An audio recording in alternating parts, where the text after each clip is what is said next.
Assalamualaikum warahmatullahi wabarakatuh. Izinkan saya sebagai Muslim dan sebagai orang yang kebetulan dilahirkan di ranah Minang dan punya orang tua dua-duanya orang Minang untuk berbagi pendapat tentang polemik rendang babi.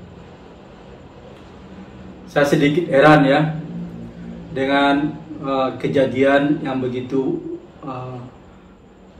sudah terlewat 2 tahun yang lalu tapi baru viral sekarang.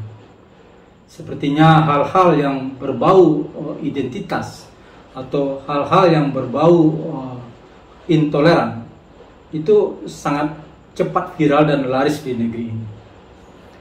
Itu sebagai bukti bahwa minimnya literasi dan rendahnya minat baca anak bangsa ini sesuai dengan hasil penelitian sebuah lembaga internasional, sehingga kebanyakan orang tidak punya komparasi atau pembanding dari hal-hal yang dia baca di media sosial.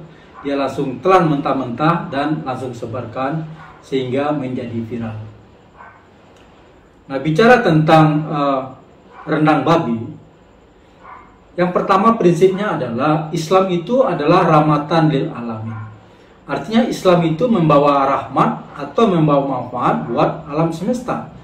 Artinya juga membawa manfaat buat orang yang beragama non-muslim. Tidak hanya membawa rahmat kepada orang muslim. Itu prinsip pertama. Sama seperti saya, ketika buku saya diterbitkan di Gramedia, ada teman saya yang agak sedikit radikal itu protes karena katanya di Gramedia itu banyak orang Kristen, padahal tidak mudah ya, tidak mudah untuk sebuah buku bisa diterbitkan oleh Gramedia.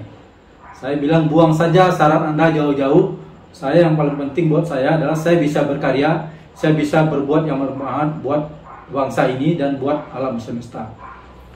Begitu juga ketika buku saya ini dipalsu oleh orang lain. Ini karena buku ini cukup laris ya. Ini ditetapkan menjadi buku utama di KPK setelah dibedah di KPK dan dibedah di beberapa instansi termasuk Perpustakaan Bank Indonesia, dan kemarin beberapa waktu yang lalu dibedah di Telkom University serta banyak instansi lain.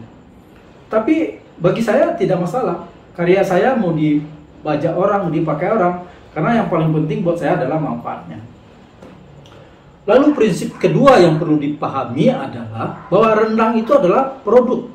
Sama seperti tom yum dari Thailand, sama seperti sabu-sabu dari Korea, sama seperti bola lampu listrik yang diciptakan oleh orang non-muslim, sama seperti pesawat terbang atau kapal laut yang diciptakan oleh orang non-muslim, atau handphone, gadget ya, atau laptop ini yang diciptakan oleh orang non-muslim ya, termasuk softwarenya.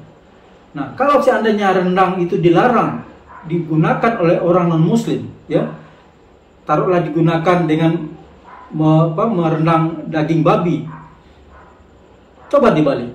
Kalau seandainya orang non-muslim itu melarang juga orang muslim menggunakan produk-produk mereka, dilarang menggunakan handphone, dilarang menggunakan laptop, ya, dilarang naik pesawat dan lain sebagainya. Jadi menurut saya, mari kita gunakan akal sehat dan buang akal sesat jauh-jauh. Jadi kalau hidup ini orang yang berilmu, orang yang bermanfaat, ya.